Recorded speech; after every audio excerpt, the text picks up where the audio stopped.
Hey everyone, and welcome back to Presscast. I'm still Farbs, your host, and today I'm joined by Nabila Jaffer. She's a research analyst out of Islamabad, Pakistan, and she's going to talk to us about Afghanistan. So stay around.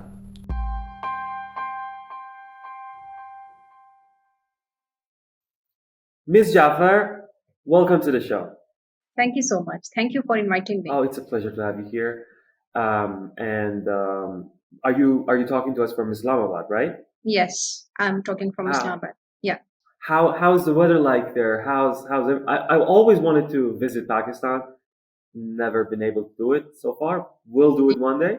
You're So always welcome. Yeah. thank you very much. So how's the Yeah. weather like? Uh, the weather is hot and humid. Like always in August we get the monsoon rains, and this time we are not getting much rainfall in Uh, this month. So the weather is like humid and hot. okay. Have you Yeah. ever been to Iran? I haven't been, but my mother, my family, extended families, they used to visit Iran quite often. So the same. You're always welcome Yeah, here in yeah, Iran. yeah, It's yeah. here is hot, but since we Tehran, where I am right now, is at higher levels, like the altitude wise, it's always dry, very dry. So I personally prefer hot and humid to hot and dry. So okay, better for you. So thank you very much for joining the show, Ms. Jaffer. First of all, let's give our audience a little bit of background about what you do, what you've studied, and then we pick it up from there. Okay, thank you. Thank you for inviting me for your show. I'm Nabila Jaffer. I have studied from Qaid-e-Azam University. I hold MPhil degree in Defense and Strategic Studies. And then I have done a Masters of Advanced Studies in International and European Security from University of Geneva, Switzerland. And I have also did international training course in security policy from Geneva Center for Security Policy in 2014. And I have been working with the Institute of Regional Studies from last 6 years. And before that, I was working with another think tank that was primarily working on the internal security issues of Pakistan, that was named as Center for Research and Security Studies, Islamabad. Here at the Institute of Regional Studies, I work on China, particularly on China's political, economic, and strategic relations with its South Asian neighbors and also with its East Asian neighbors. And my primary topics that I am responsible for China are U.S. strategic competition and Indo-China relations. And I also look after the developments in the China's Belt and Road Initiative, and especially working on China-Pakistan Economic Corridor. But all of the researchers here at the institute also work on the security and strategic developments in the region. And our primary region of research is South Asia, including Afghanistan. Very well. Thank you very much for bringing up Afghanistan because today we want to specifically talk about your northern neighbor, Afghanistan. And why don't you tell our audience what's happening in Afghanistan right now? Um, Afghanistan is always like um, in the strategic community's purview because of the ongoing uh, war, so-called war on terror from last 20 years. But before that, Afghanistan was also not at peace or stable. It is happening since long. Even before the Soviet invasion of Afghanistan, Afghanistan has not been very stable country. But in the recent years, when the US announced its withdrawal from Afghanistan, so we are closely watching the situation in Afghanistan. But what happened on August 15, that actually stunned everyone in the region, because the Taliban's takeover was very swift, and it didn't confront, it didn't face any kind of strong resistance from the Afghan security forces. So and later on, the chaotic situation that everyone is watching on Afghanistan's airport, that is also stunning for everyone. Okay, there are so many um, factors in play for what's happening in Afghanistan, what's unfolding right now in Afghanistan. And many of those fingers are pointing at the United States for the role it's played over the past, at least past 20 years. As you mentioned, under the pretext of fighting terror when they attacked Afghanistan. And then 20 years later, everybody wanted them to leave. Everybody was calling on the U.S. to just pack up and leave because, you know, even if what they were doing to fight terror, like, was justified, there was no reason for them to stay after 2011 when they killed, yeah. And Yes. then now everybody was saying, okay, hurry up, leave, leave. And then they left, and this happened. Okay, so what happened in the process? Should the Americans have left earlier? Should they have left? I don't know, like later. What happened here? See, most of the Americans, ex-officials who had worked closely in Afghanistan as military leadership, they are also admitting their mistakes. And in one of the congressional hearing report, some of the ex-officials from the U.S. military actually believe that the failure in Afghanistan can be attributed to the lack of leadership and unity in Afghanistan, but these are not the only reasons of the failure. They believe that the origin of this chaos and the origin of this crisis was present even during the presence of the 20 years US military forces in Afghanistan, because they have admitted that when they invaded Afghanistan, they toppled Taliban government, and they were successful in pushing them to the corners of the Afghanistan. But then they suddenly diverted their attention to Iraq as well. They invaded Iraq, and they couldn't focus entirely on the development of security organizations in Afghanistan. They were quite late when they started working on the Afghanistan's national security forces. And right now, when they decided to leave Afghanistan, they, they, they not only ensured the organizational structure of the state, the writ of the state in the peripheries of Afghanistan, but also they also didn't work on the they also didn't prepare the locals that they'll be leaving the country and how they are going to work out on the development of their state institutions, and how they are going to safeguard their all strategic bases, and look at their uh, Air Force development. Uh, the Air Force, which was aided and supported by the U.S. forces, and most of the Afghan security forces were trained as the Air Force to defend, because the territory of the terrain of the Afghanistan is such that without the air support you cannot fight back with the guerrilla fighters.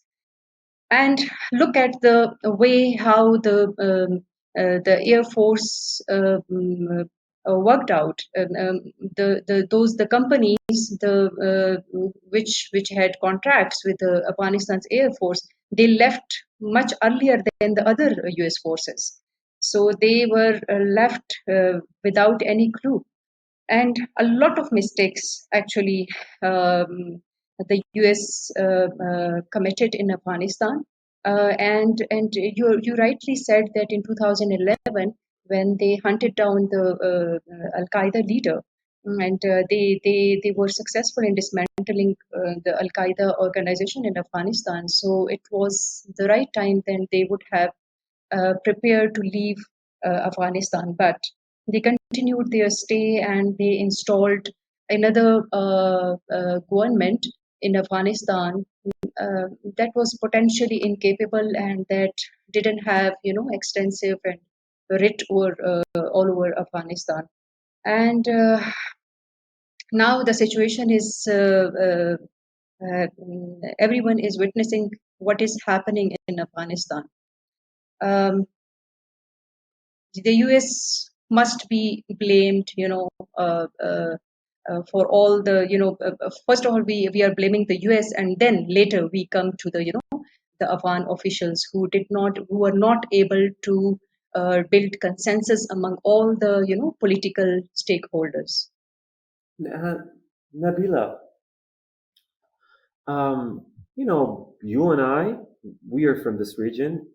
We have met a lot of Afghans. We are closer to one another culturally, and we understand them. You can correct me. We understand them better. We can say that okay, the Americans, they're coming from a totally different culture, and they never wanted to open up to other cultures and accept other cultures as their own. I mean, wherever they go, they want to apply the American version to everything else. So from that, I want to say that I think, to my point, they misunderstood a lot of things in Afghanistan. But for you, you are a researcher and you have been studying the whole thing, I mean, closely. What were you expecting to happen? Because the whole world was caught off guard. Like, what is happening right now? But what were you expecting to happen in Afghanistan when the United States said they were finally leaving? Oh, that is a very good question. And let me tell you that I come from the region that is very geographically very close to Afghanistan. That is, bordered with Afghanistan. So, I have. What is the name of the place? That is the former tribal areas of Pakistan. And now the tribal areas have been merged with the, mainstream political system of Pakistan. Now they are part of the province Khyber Pakhtunkhwa. Like I'm Pashtun, ethnically I'm Pashtun, and I belong to that region, and that is very close. And since 2001, when the US invaded that region, I have witnessed refugees, which coming over from the borders from Afghanistan, and they started residing in our nearby the residence. So I know their stories and how they were treated before and what was happening in that region. So I was quite interested to study the militant phenomena in that region, because most of the Taliban's leadership, and mostly Talibans, have been drawn from the Pashtun ethnic group of Afghanistan. So how the people transformed into militants, and how they consistently fought against occupier forces. So I can understand their mindset. So, and the US did not understand their mindset quite well. Afghanistan was a divided country on ethnic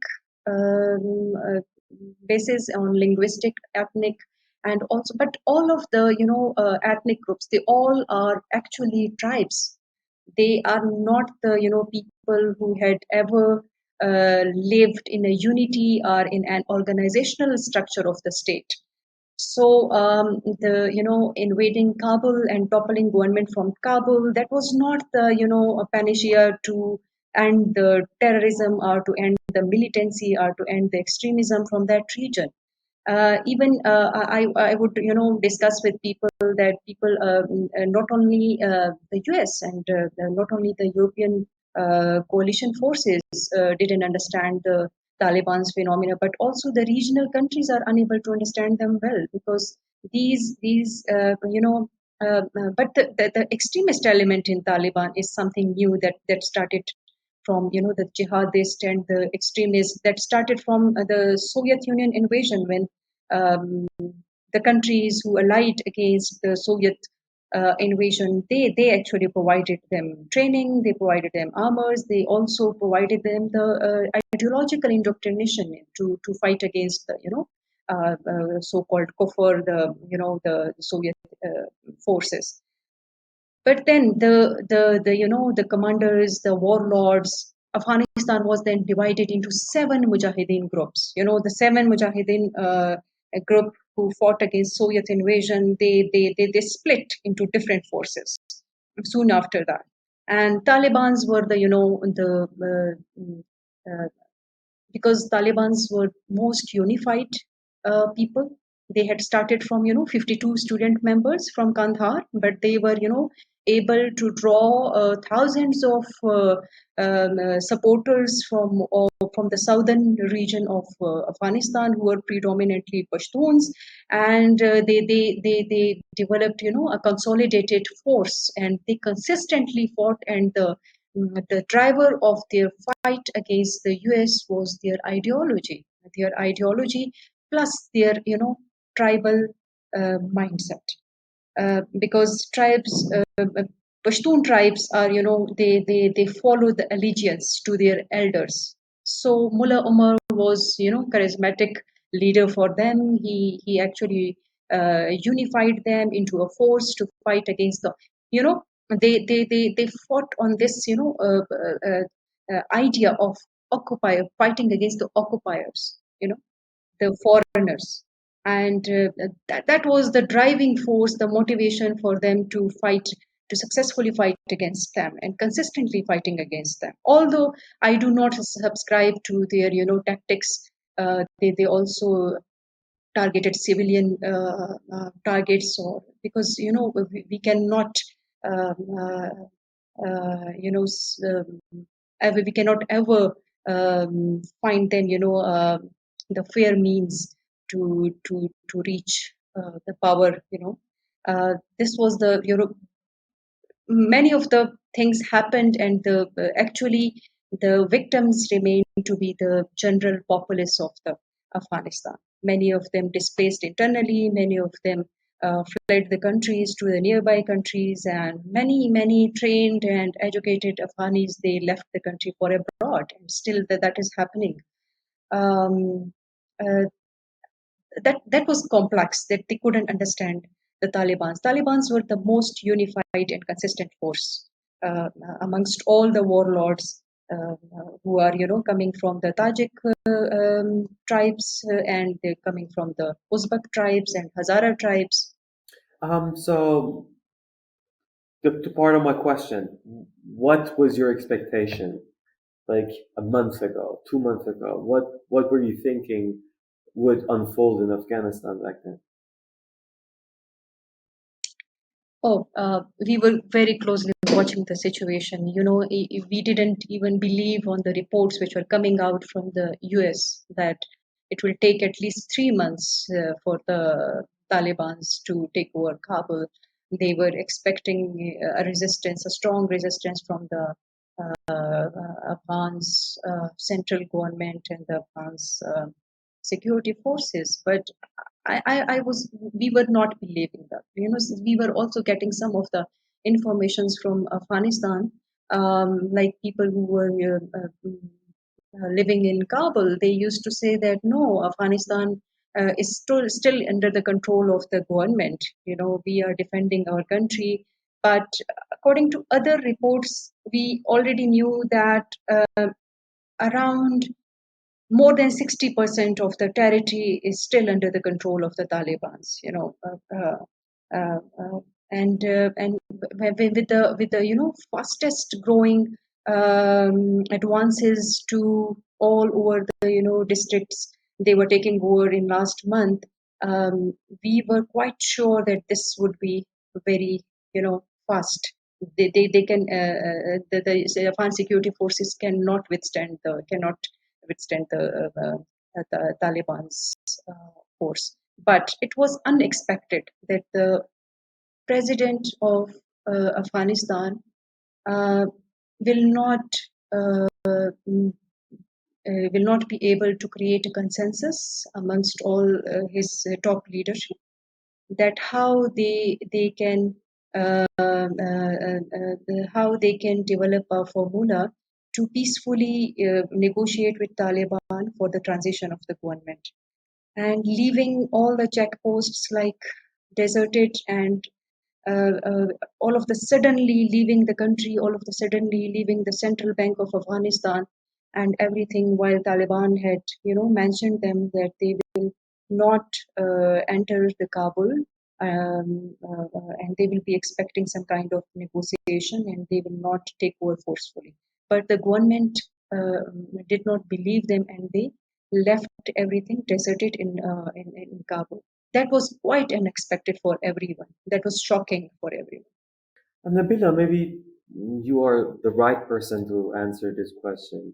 Um, are the Taliban a different Taliban from what they were like 20 years ago? At least they speak differently. They talk about different subjects, but are they really different? Oh, even before their takeover, we didn't have any we didn't have any media presence apart from the Mullah brother who was heading the reconciliation uh, talks in Qatar. Apart from him, we didn't have, any other Taliban's leaders who were speaking to the media, and they are now, they have started speaking to media, international media, very frequently now. So everyone is getting this impression that they have changed. They are, using a moderate language. But even before that, as a researcher, we all were, expecting that they will not be the same Taliban as we had experienced 20 years before, because a lot of things have been changed, a lot of leadership has been changed on the ground, and most of the people, were engaged with the international community from a few from last few years. So they knew that what would be the expectations of the international community for their recognition if um, they take over the country, and they also knew the dynamics that they will not be able to live in isolation. So I think they are quite, um, aware about the expectations of the international community, but expecting this, that they will be, they will become secular, moderate, more moderate kind of political force, that would be unrealistic, because Taliban's cannot, they will not be more moderate than the other Islamic countries in the region. They cannot become that kind of moderate what the West is expecting from them, because that will cause internal strife in the group. Exactly. Because yeah, I'm sorry to jump yeah, in. yeah. This internal strife, is related to what you said of Afghanistan being tribal, and Mm, and mm, Taliban mostly coming from the Pashtun tribes, mm, right? mm, And then if they they are in control. Could mm. they rule it by coming from only from the Pashtun region?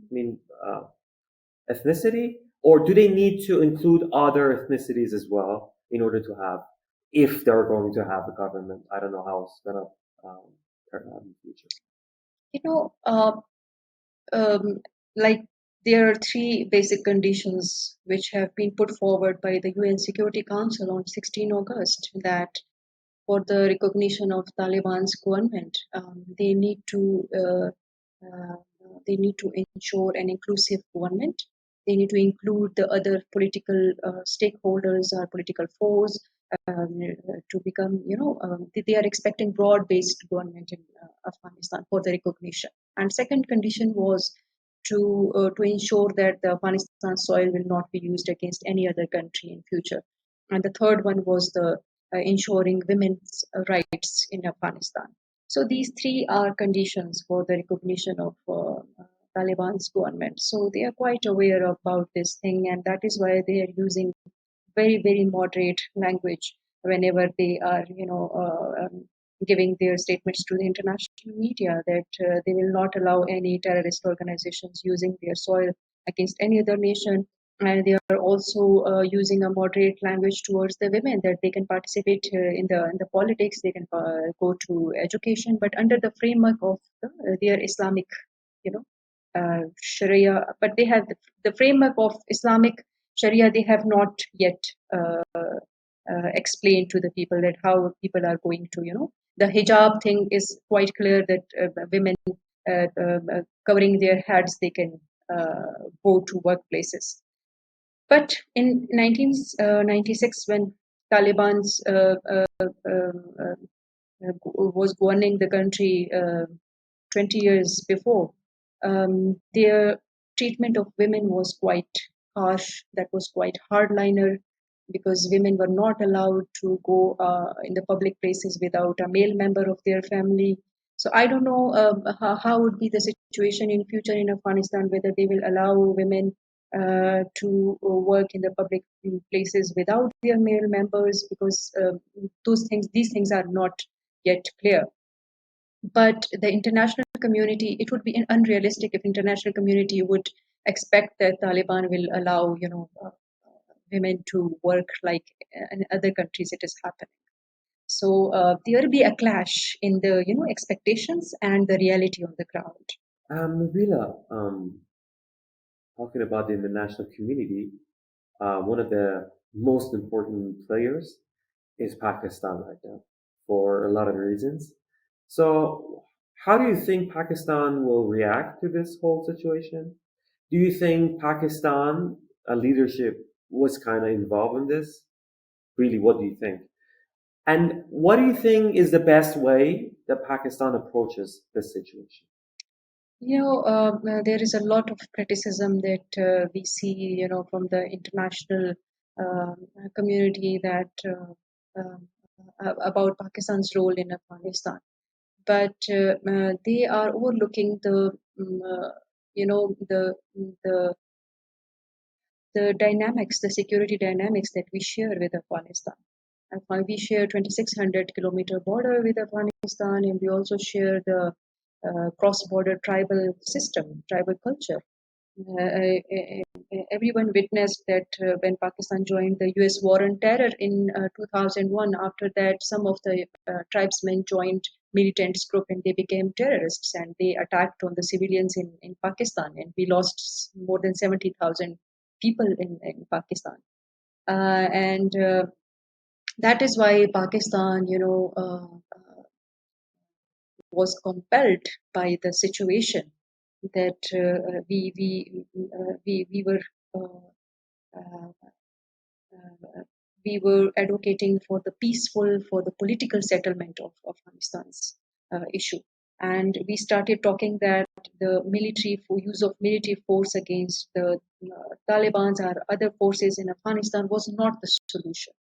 So Pakistan started its efforts and tried to, build a regional consensus as well that there must be a peace process, and Pakistan played a paramount role in, bringing Taliban to the negotiation table with the U.S. And they finally were able to strike a deal in Doha in 2020. That the U.S. was finally announced their date of withdrawal from Afghanistan. Pakistan played, a leading role in this thing because we didn't want the continuous war between, the U.S. forces and the Taliban's and the spillover effect on Pakistan.